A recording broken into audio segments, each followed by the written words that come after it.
me souviens plus s'il y a des décomptes. Non, il n'y a pas de décompte. Et nous sommes donc en direct. Bonjour à toutes et bonjour à tous. Je suis ravie aujourd'hui d'accueillir la merveilleuse Amal Dalla Valle. J'espère que je l'ai bien prononcé, Amal, parce que du coup, je t'en ai même pas parlé avant. Et en italien, c'est Dalla Valle et en français, on dit Dalla Valle. Ok, je te remercie pour cette précision euh, linguistique. Je vous laisse venir nous rejoindre avant de vous en dire un peu plus sur Amal et nous dire si vous nous voyez, si vous nous entendez, si tout fonctionne correctement. Et puis, bien aujourd'hui, Amal va nous parler de sa rencontre avec elle-même, puisque c'est un thème qui la passionne, la fascine et sur lequel elle est intarissable a priori. Et bien évidemment, ça va venir s'ajouter avec la magie intérieure, le fait de quand elle a rencontré cette magie, de quelle façon ça fonctionne. Alors, Natacha, merci, tout fonctionne bien. J'imagine que c'est toi qui se cache derrière le nom de ma page. Et donc voilà, tout est pour le mieux. On va parler de ça. On se laisse le temps qu'il nous faut pour pouvoir avancer. Et j'aimerais savoir, vous qui nous regardez, comment vous allez. D'ailleurs, si vous nous regardez en replay, je vous laisse nous poser des questions aussi en replay. On essaiera d'y répondre dans le meilleur des moments possibles. Alors bonjour Amal, merci beaucoup de ta venue. Comment tu te sens ce soir? Je me sens un peu excitée parce que je suis très contente. Franchement, je suis pleine de joie pour cette interview. Je ne sais pas, c'est comme si j'ai senti l'appel en fait et je t'ai écrit pour, pour venir parler concernant ce sujet qui, qui est vraiment important pour moi parce que euh, j'ai fait beaucoup d'expérience en ce sujet et j'aimerais bien pouvoir expliquer un petit peu euh, aux personnes qui nous regardent et de leur donner quelques conseils pour cheminer dans leur destinée. Voilà. Dans leur destinée. Alors, bah écoute, je pense qu'on va pouvoir commencer. De toute façon, comme on dit, les absents ont toujours tort. Et puis, on va voir comment ça se passe. Je vais essayer, le temps que tu parles, de partager sur différents réseaux. Comme ça gagnera un peu plus d'ampleur. Et du coup, j'aimerais savoir, pour commencer, Amal, eh bien, qui es-tu, d'où tu viens, et c'est quoi pour toi la rencontre de soi? Hein, déjà un vaste programme. Alors, on commence. Qui suis-je? Je m'appelle Amal Dalaval, j'ai 41 ans, j'ai deux enfants, un garçon de 10 ans et une petite chipie de 5 ans. Mon histoire a commencé quand je suis venue m'installer en France il y a 10 ans avec mon mari qui a subitement changé de travail. Moi je suis d'origine marocaine et on était au Maroc. J'ai d'ailleurs eu mon enfant, le premier au Maroc. Et on est venu, pour des raisons professionnelles, on est venu s'installer en France. Pour lui, il n'y a pas de problème parce que c'est son pays d'origine. Mais pour moi, c'était un petit peu compliqué parce que je venais en France en tant que touriste. Mais il y a une grande différence quand on vient en touriste dans un pays et quand on vient s'installer pour de bon. Donc, je me suis retrouvée en fait toute seule avec un enfant dans les bras de 10 mois. Et le problème, c'est que on s'est retrouvés dans deux villes différentes. Ça, je ne savais pas. Moi, je me suis retrouvée dans une ville et lui, il travaille dans une autre ville. Et donc, j'étais un peu perdue, beaucoup perdue, euh, parce que je suis toute seule, j'ai pas de famille, j'ai pas d'amis, j'ai un enfant.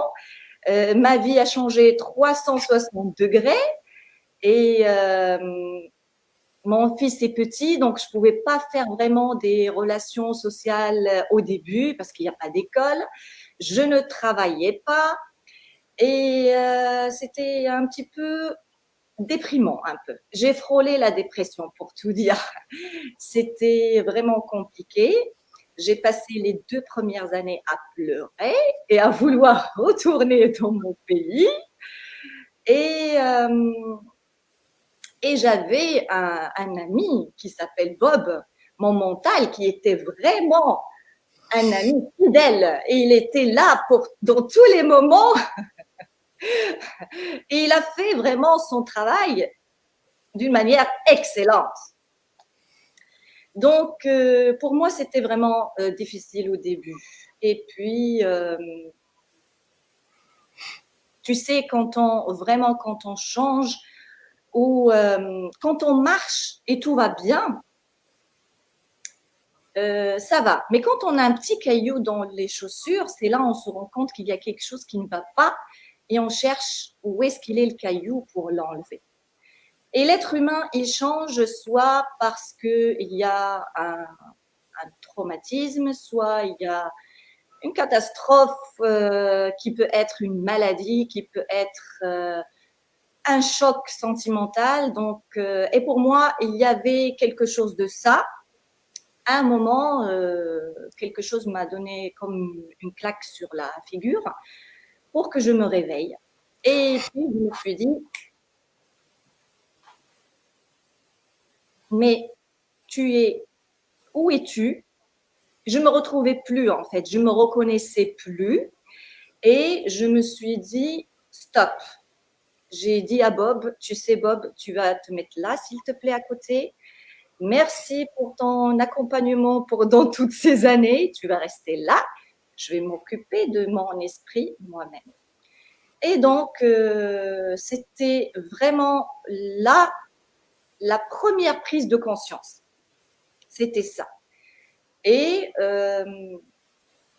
j'ai commencé à me poser des questions. J'ai commencé à vouloir retrouver la moi d'avant.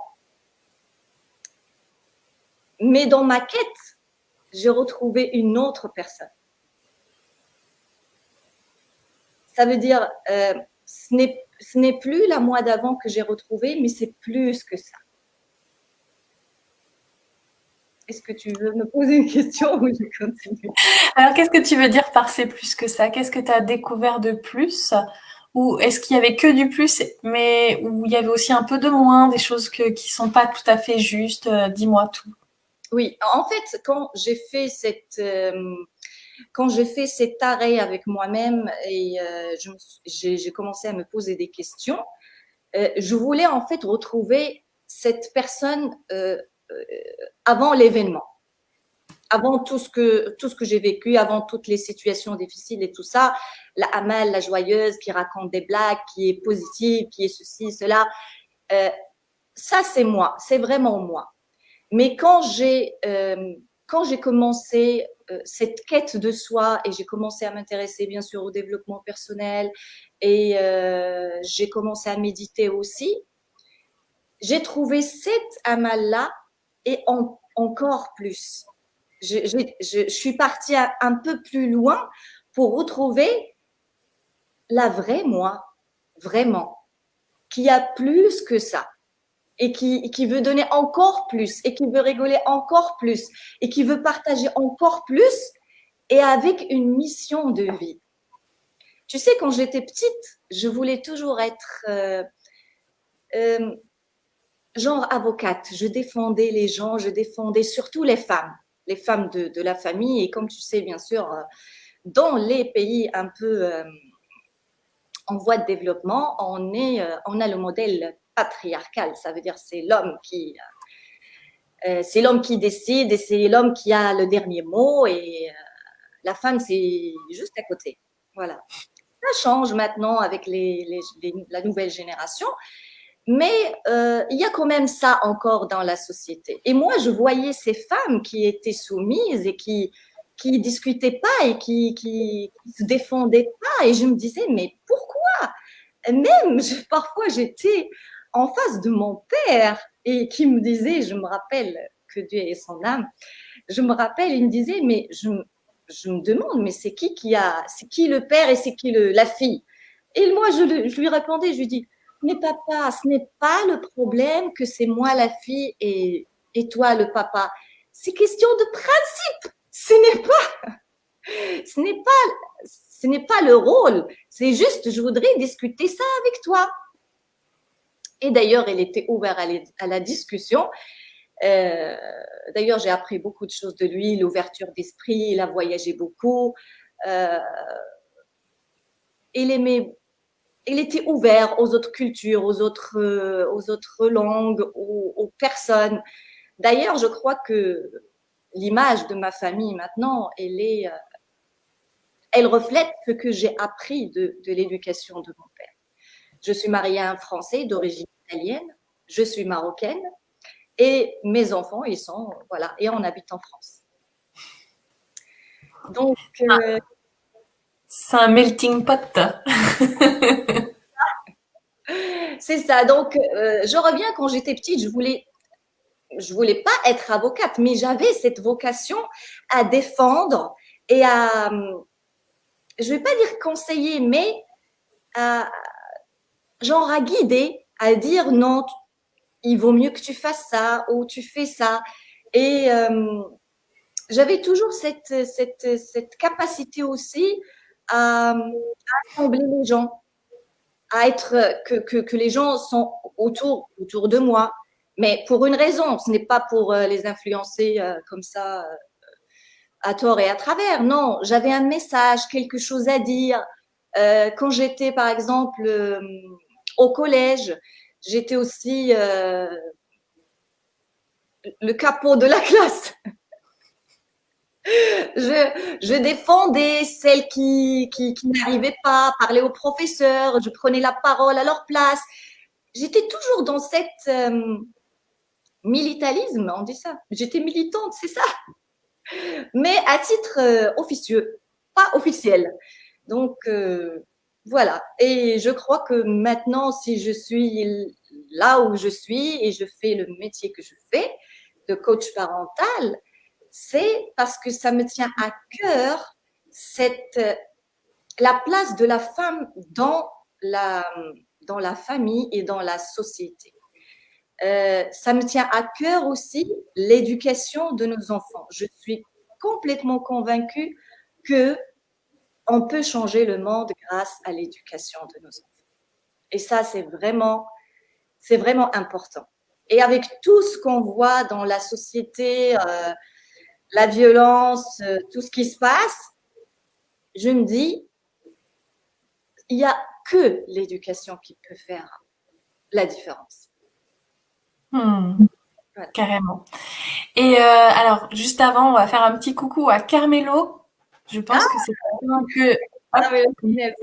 Ça, c'est ma qui est en Italie. Ciao. Donc, bonjour. Bonjour. Donc, tu parles d'éducation. Aujourd'hui, tu as des enfants. Quel est le type d'éducation que tu donnes aujourd'hui à ces enfants et qu'est-ce que tu leur transmets comme valeur essentielle? Eh bien, je leur transmets toutes les valeurs humaines qui existent dans toutes les, je vais dire, dans toutes les religions, dans toutes les philosophies humaines, que ce soit d'ouverture, de compassion, de respect envers l'autre et de paix aussi. On peut pas vivre en paix si on n'accepte pas l'autre et si on n'est pas respectueux envers l'autre, quelle que soit sa religion, sa couleur, son appartenance. Et pardon, il y a un petit décalage, du coup, je t'ai coupé la parole. Et je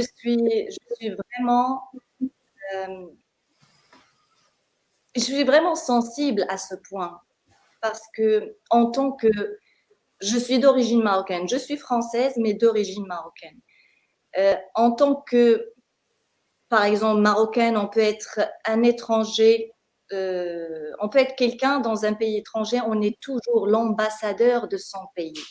On me voit toujours Oui, je suis française, mais d'origine marocaine. Je représente toujours mon pays d'origine.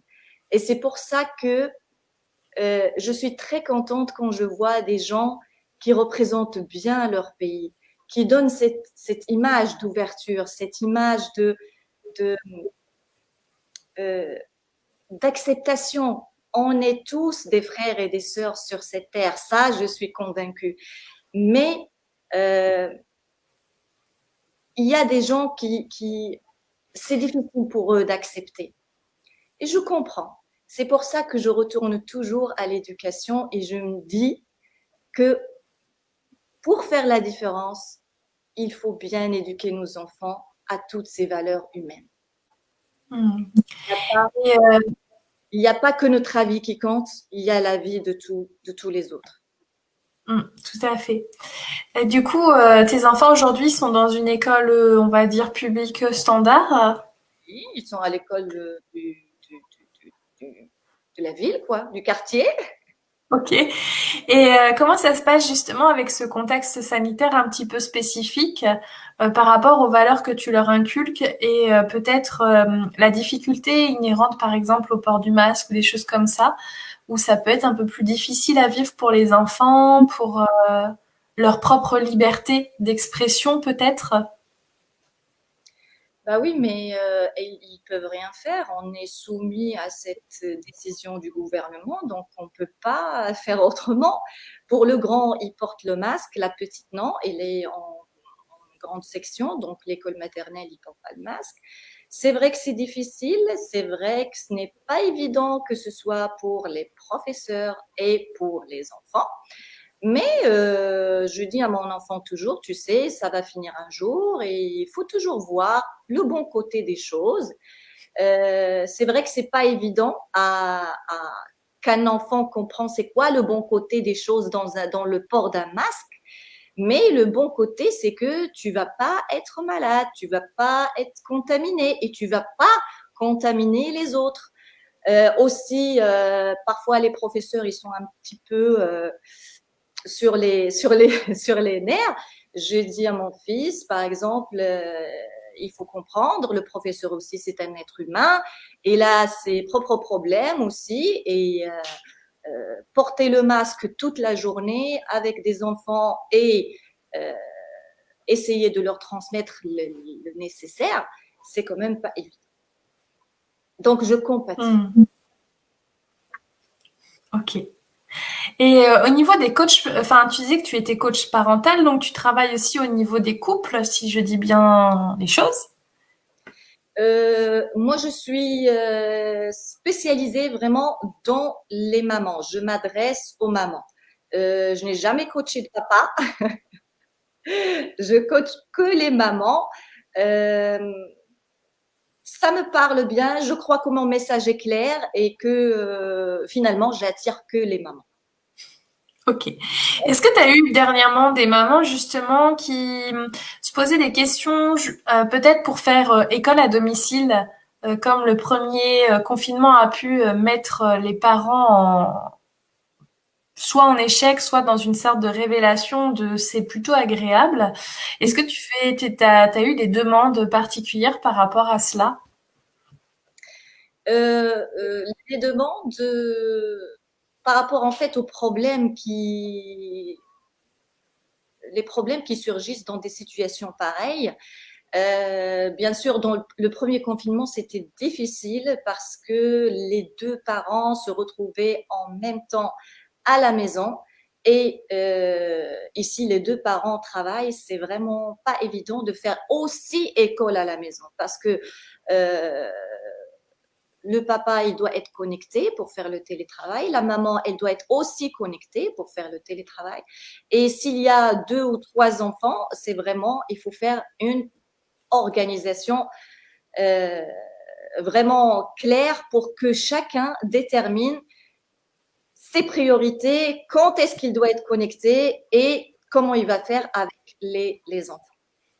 Hmm. Les enfants, ils sont un peu grands, ils sont autonomes. Par exemple, allez, à partir de 8 ans, ça va. l'enfant, il arrive à faire ses devoirs tout seul ou à se connecter tout seul en lui donnant un ordinateur ou une tablette ou un téléphone, il n'y a aucun problème. Mais c'est vraiment l'attention qui pose problème. Parce que le père et la mère, ils sont obligés de travailler.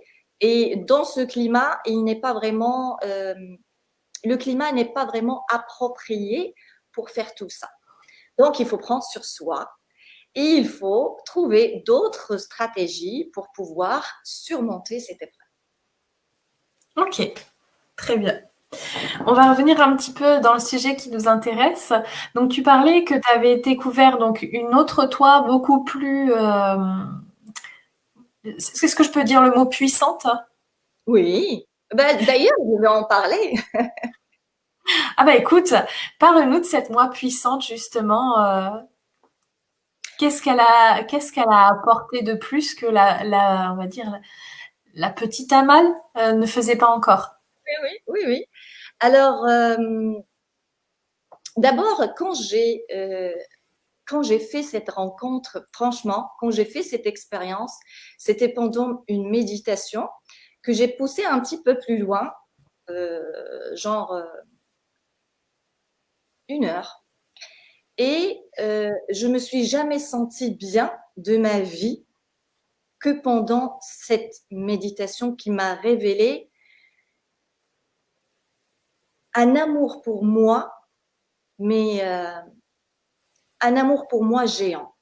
En fait, je me suis retrouvée. Comme je t'ai dit l'autre jour, j'ai retrouvé mon âme. Je ne savais pas ce que ça veut dire faire une rencontre avec soi. Et alors, j'ai fait cette rencontre avec moi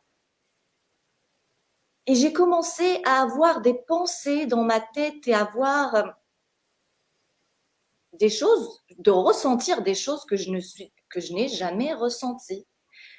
Parmi ces choses-là, c'est que je me suis sentie pleine d'amour, que j'ai senti que je pouvais exporter l'amour à d'autres personnes. Et je me suis sentie puissante, je me suis sentie complète.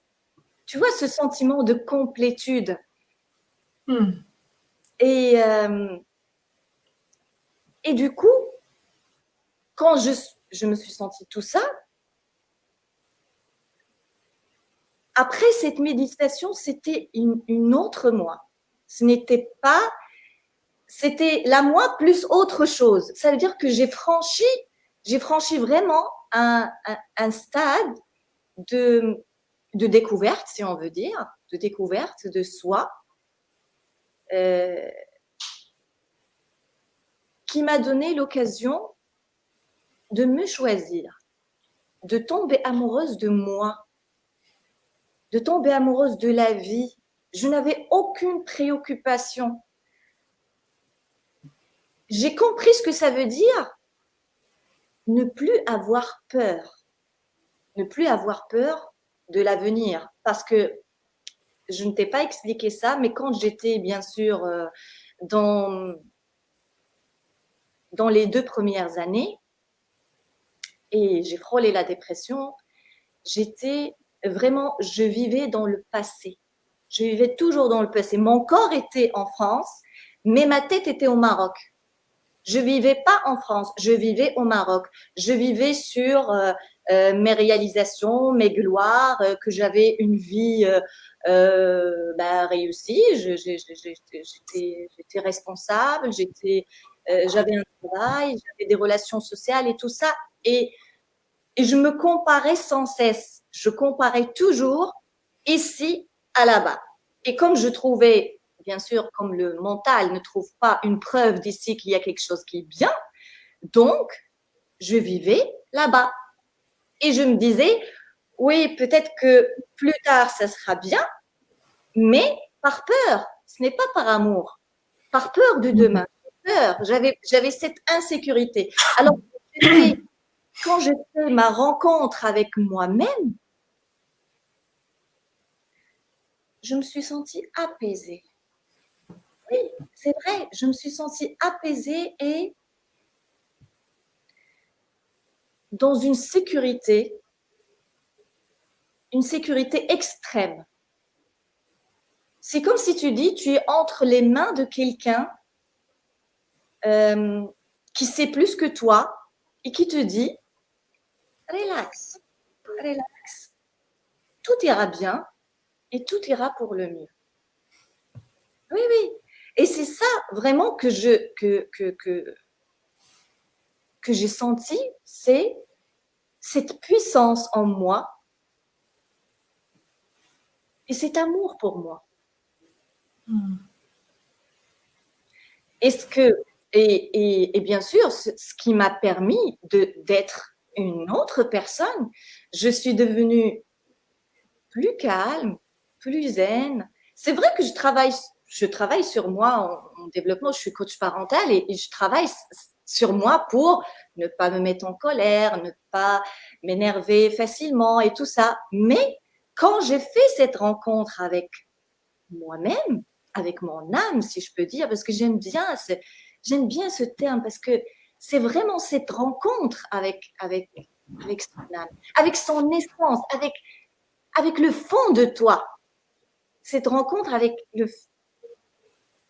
ton joyau, ton diamant intérieur, tu as fait la rencontre avec ça.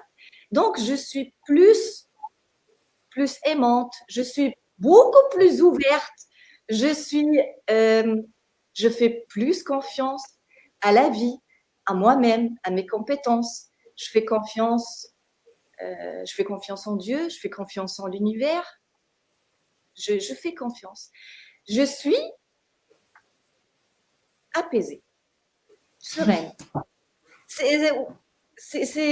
Voilà, je ne sais pas si ça parle à d'autres personnes, mais c'est ça ce que j'ai ressenti. Si vous avez des questions d'ailleurs, n'hésitez pas à les poser dans le chat pour qu'Amal puisse y répondre si vous avez besoin d'éclaircissement ou autre. Du coup, cette connexion donc à ton âme et à ton essence, est-ce que tu dirais que ça fait partie justement de ta magie intérieure?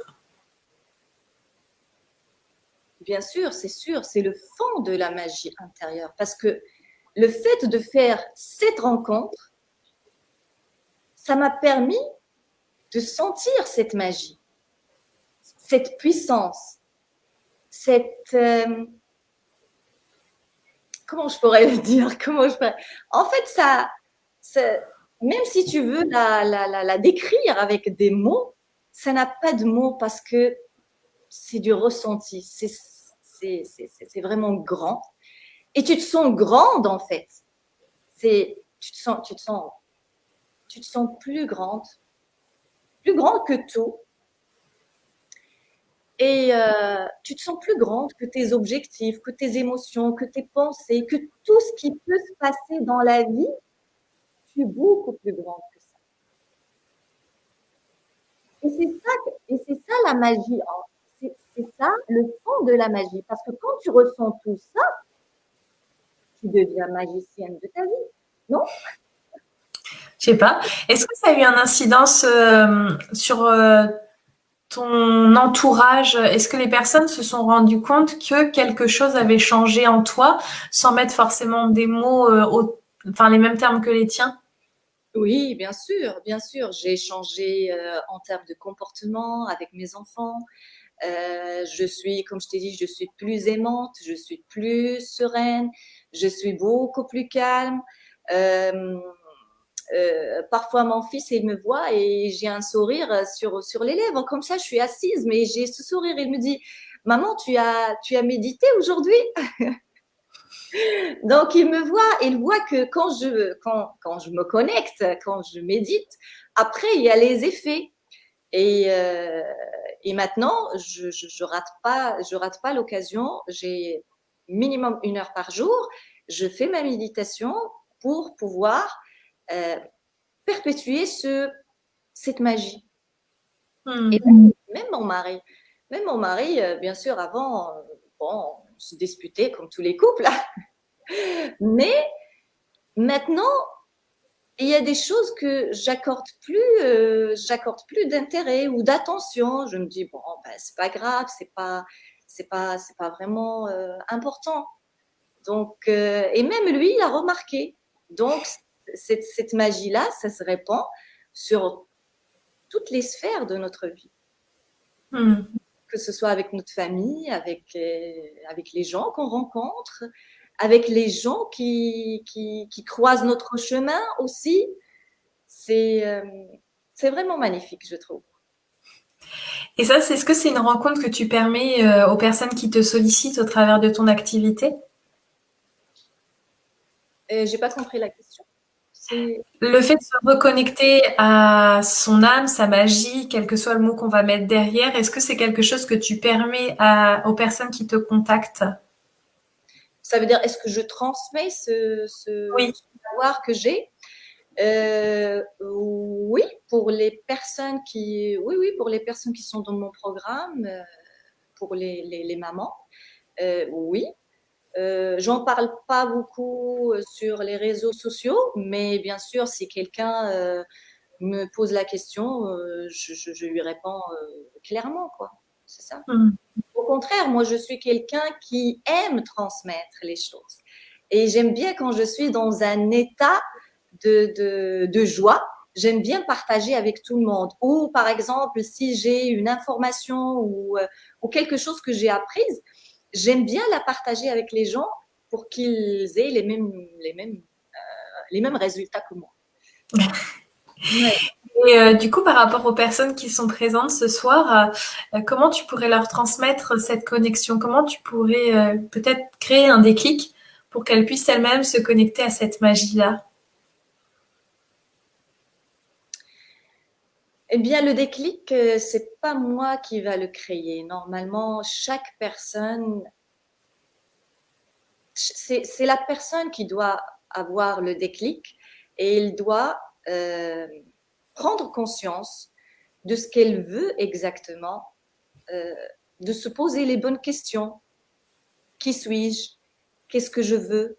Et où est-ce que je veux aller? Euh, parce que on peut pas aider les gens, on peut pas aider tout le monde. Pourquoi? Parce que même si on veut leur transmettre, ils sont pas, s'ils sont pas prêts, ils vont pas s'engager, ils vont pas essayer, ils vont pas intégrer ça ou ils vont pas le croire. Il faut le faire pour le croire. Et ces personnes-là, même si on veut leur tirer, parce que euh, j'ai fait l'expérience avec des gens que je connais et malheureusement, ils doivent vivre leur expérience. Ils doivent passer d'une étape à l'autre pour pouvoir arriver par eux-mêmes au résultat.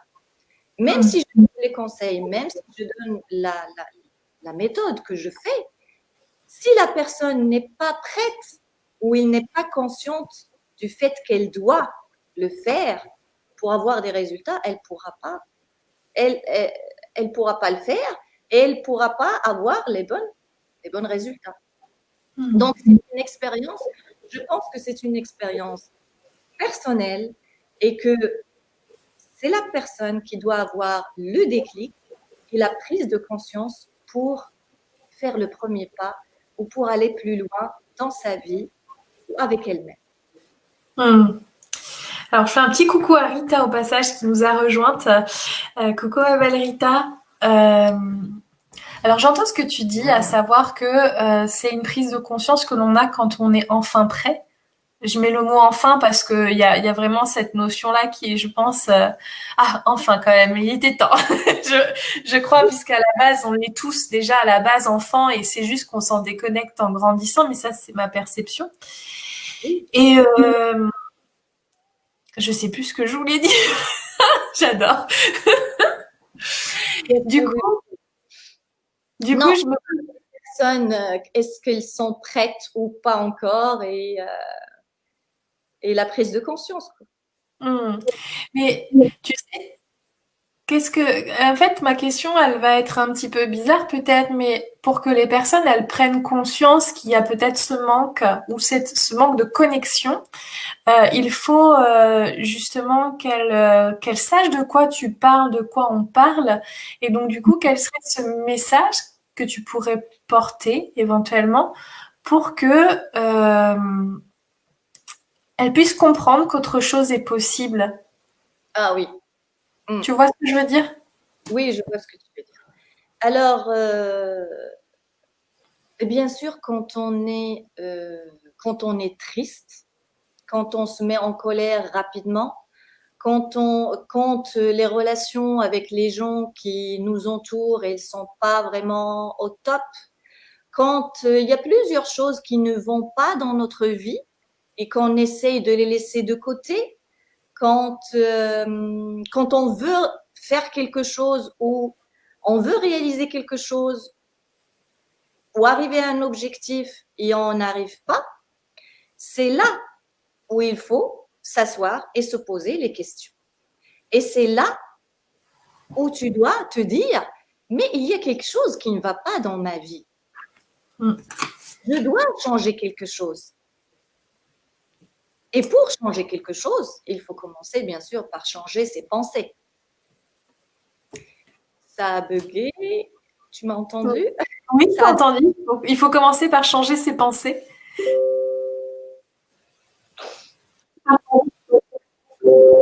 Donc, c'est normal quand on baigne parfois dans un climat, par exemple, de tristesse ou de colère ou de routine en général, on baigne dans ce climat. On ne voit pas comment on peut changer. On se dit, mais moi, j'ai toujours vécu comme ça. Et les personnes, ils sont bien comme ça. Ils se sentent bien. Ce que je veux dire par là, c'est que ils se sont tellement habitués à cet état d'âme ou à cet état d'être qu'ils ne voient pas qu'il y ait une autre opportunité ou une autre facette ou une autre manière de voir les choses. Donc, ils sont tellement habitués qu'ils ne voient pas comment elles peuvent changer. Mais certainement, quand on s'assoit, même pour ces personnes-là qui sont dans ce climat-là, s'ils s'assoient avec elles-mêmes, se couper de l'extérieur, se couper de toutes les relations. C'est pas se couper de toutes les relations, ça veut dire ne parler à personne. Non. Un jour, tu parles à personne, tu entends la vie de personne, tu te coupes des écrans, du téléphone et de tout ça, et tu t'assois avec toi. Tu te donnes juste un peu de temps à toi et tu te poses les bonnes questions. Parce que ce qui se passe, c'est quoi? C'est en général l'influence des autres sur nous. La vie des autres qui compte plus que ce qu'on pense être. Que ma mère croit que je suis comme ça, que mon père croit que je suis comme ça, que mes amis disent que je suis comme ça. Et finalement, je vais finir par croire que je suis vraiment comme ça et que je ne changerai jamais. Alors qu'au fond de moi, peut-être, je me dis, mais je n'aime pas cette manière. Je n'aime pas, par exemple, ce côté de moi où je n'aime, par exemple, je parle de moi. Moi, depuis que j'étais petite, on disait que j'étais colérique. Et plus je grandissais, plus je deviens en colère. À chaque fois qu'il y a quelque chose, vite, je passe moi. J'ai pas 1, 2, 3. Le thermomètre, il monte directement chez moi.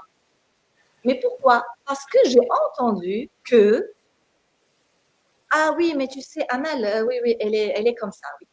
Oui, c'est quelqu'un qui se met en colère facilement. Mais quand je me suis rendu compte que les gens m'utilisaient pour arriver à leur objectif à eux, ils m'utilisaient moi parce que moi je me mets en colère et je parle et je se franc-parler vis-à-vis des autres. Je me suis dit, mais c'est pas possible. Mais ils m'utilisent pour arriver à son objectif. Ça, c'est... Non, non, non. Et en plus de ça, je me fais du mal. Être en colère tout le temps, ça me fait du mal. Donc, je me suis dit, stop, m'arrête là. Donc, mon conseil, moi, pour ces personnes qui veulent avoir ce déclic, c'est de se centrer sur elles-mêmes. Je vais revenir encore à l'éducation parce que je ne juge pas nos parents, j'ai perdu le mot, je ne juge pas nos parents, ils nous ont élevés avec leurs connaissances, mais on nous a appris d'orienter la caméra chez les autres. Tu fais ceci parce que tu fais plaisir aux autres. Tu fais ceci parce que c'est bien que Madame X dit « Ah, tu es un enfant gentil, tu es bien, tu es serviable, tu es ceci, tu es cela. » Et on est tout le temps connecté aux besoins des autres, pas les nôtres, aux besoins des autres. Je fais ça pour faire plaisir à monsieur ou à madame. Et c'est ça ce qu'ils nous ont appris. Alors qu'il faut que je me déconnecte de tout le monde pour orienter ma caméra à l'intérieur de moi. Et au lieu d'essayer de connaître les autres, d'abord, je dois me connaître moi-même. Qu'est-ce que je veux? Quels sont mes besoins? Et quels sont mes désirs? Qu'est-ce que je veux réaliser dans cette vie? Et même les objectifs. Parfois, on fait quelque chose parce que c'est l'objectif de la famille. Parce que c'est la famille, elle a décidé comme ça, tu dois être comme ça. Tu dois atteindre cet objectif.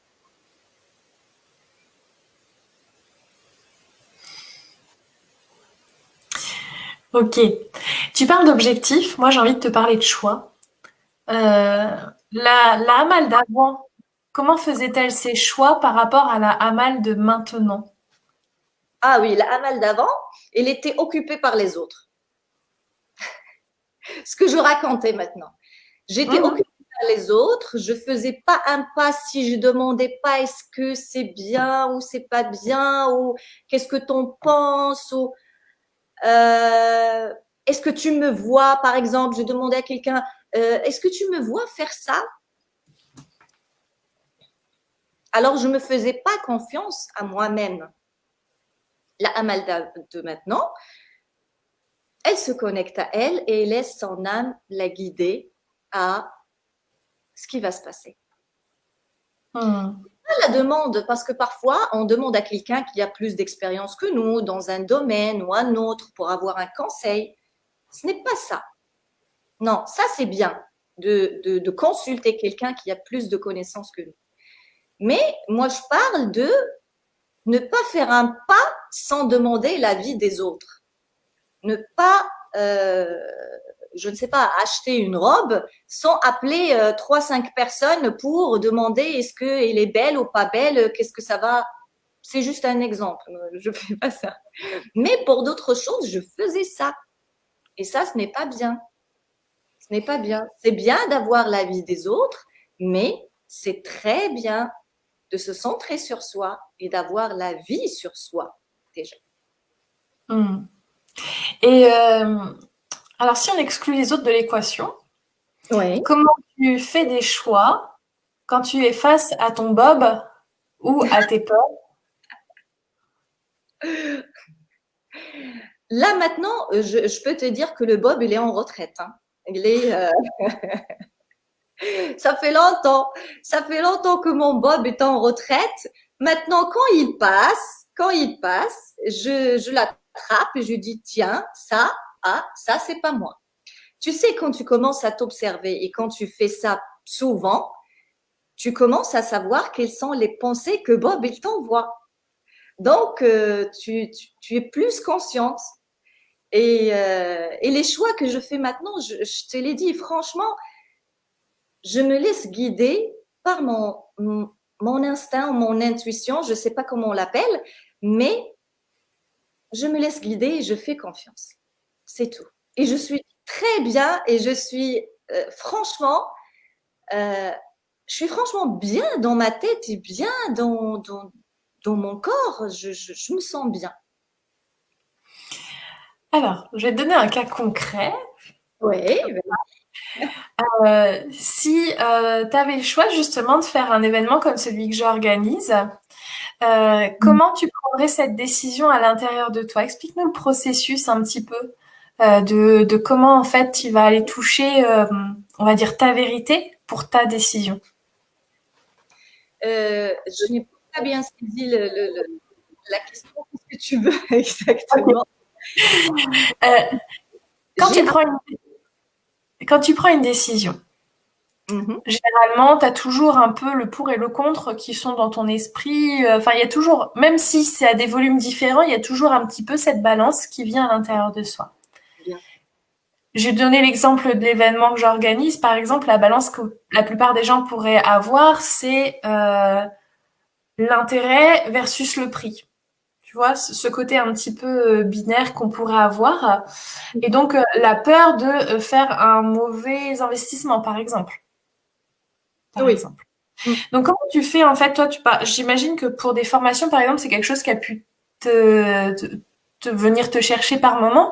Comment tu fais, en fait, pour prendre cette décision de savoir ce qui est véritablement bon pour toi quand tu as quand même des peurs qui sont là pour te, te bloquer quelque part un petit peu dans ta décision? Les peurs, ils sont toujours là. De toute façon, quand il s'agit de prendre une décision, c'est humain. Donc, la peur est toujours là. Juste, il faut l'apprivoiser et savoir ce qu'on veut exactement. Si, par exemple, euh, par exemple, ton événement. Je suis très fière de toi et j'aimerais bien un jour, moi aussi. Oui, oui, je te le jure. Et même moi, tu sais, je pense que je vais faire un événement prochainement, mais ça sera au Maroc. Pourquoi au Maroc? Je ne sais pas, mais ça sera au Maroc. Mon prochain événement, il sera au Maroc. Bref, les peurs sont toujours là. Et c'est ça l'expérience. L'expérience, c'est que j'investis quelque chose et en contrepartie, je vais vivre cette expérience. C'est quoi l'intérêt de l'expérience pour moi? Je vais grandir, je vais, euh, je vais m'accomplir. Je parle pas du résultat financier parce que parfois on cherche même pas ça. On cherche l'accomplissement de soi, que j'ai réalisé quelque chose qui me fait du bien. Donc, c'est comme ça que je vais choisir, c'est comme ça que je vais prendre une décision.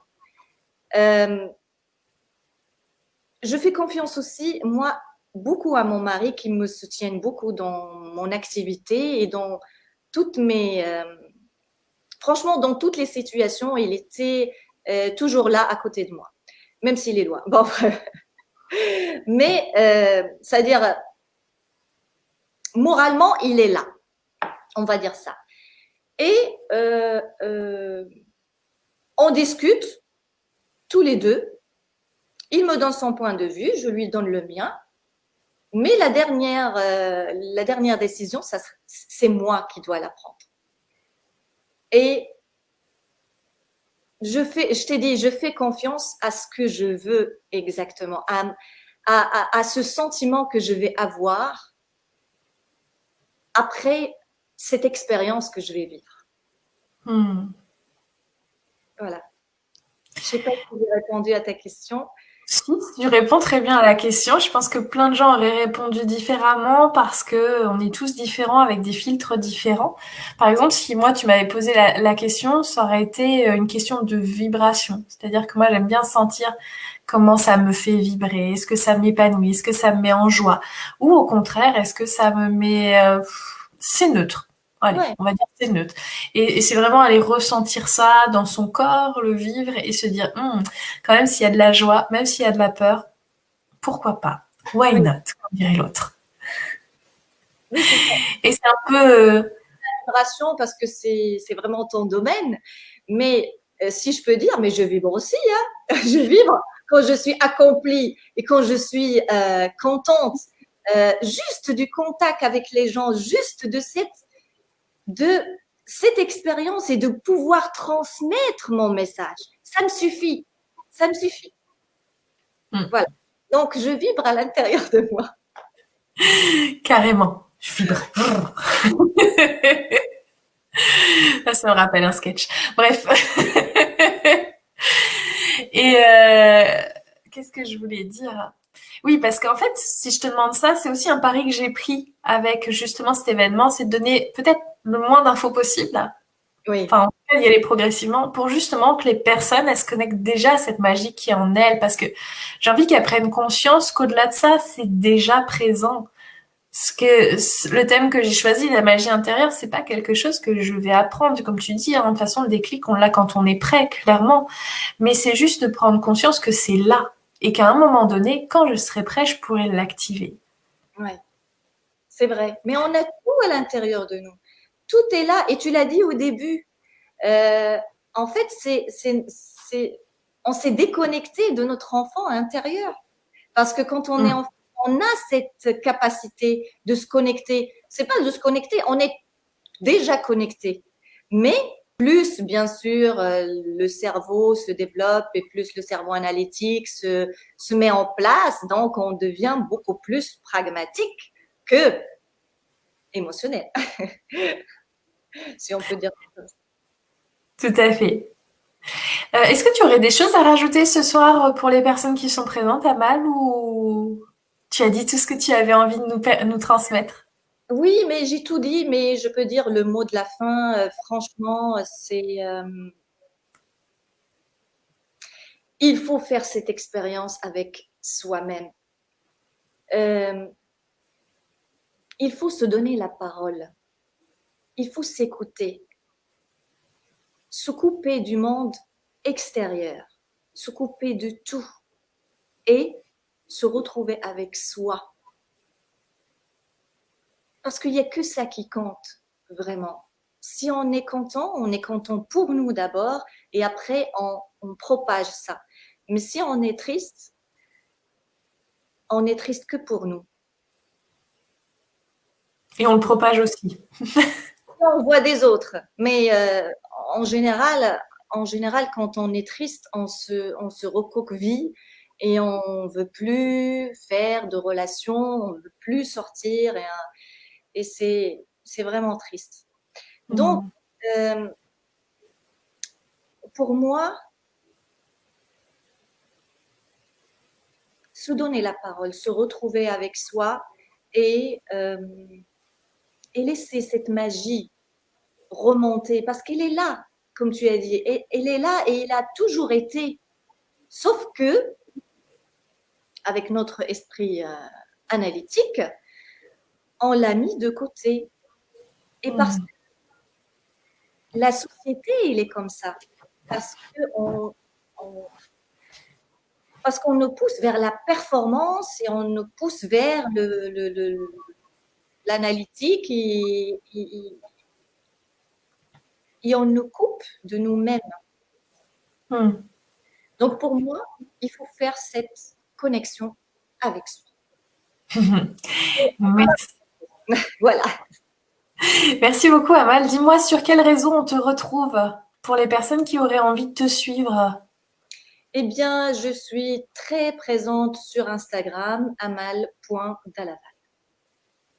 Voilà, tout Voilà. est dit. J'ai une page Facebook, mais c'est juste ma page professionnelle. Donc, mais j'interagis beaucoup avec les gens sur Instagram. Si des gens veulent m'envoyer des messages ou même des consultations, quelque chose, c'est vraiment sur Instagram que ça se passe. Ok, très bien. Bah, je te remercie beaucoup, Amal, pour cet échange entre nous. Et puis les personnes qui étaient présentes, merci à toutes celles qui se sont présentées, nous ont fait un petit coucou. Merci à toutes celles qui nous feront un coucou par l'intermédiaire du replay. Ce replay sera disponible donc sur la page Facebook et aussi sur YouTube. Si vous avez envie d'y revenir, de réécouter les doux conseils d'Amal concernant la connexion à soi et la rencontre avec soi. Et je crois que j'ai tout dit, je sais pas. Est-ce que tu veux rajouter une dernière chose? Je vous aime, je vous adore et prenez soin de vous. Bonne soirée à tous et joyeux Noël à tous et bonne fête de fin d'année également. À très bientôt sur les réseaux. Bonne fête.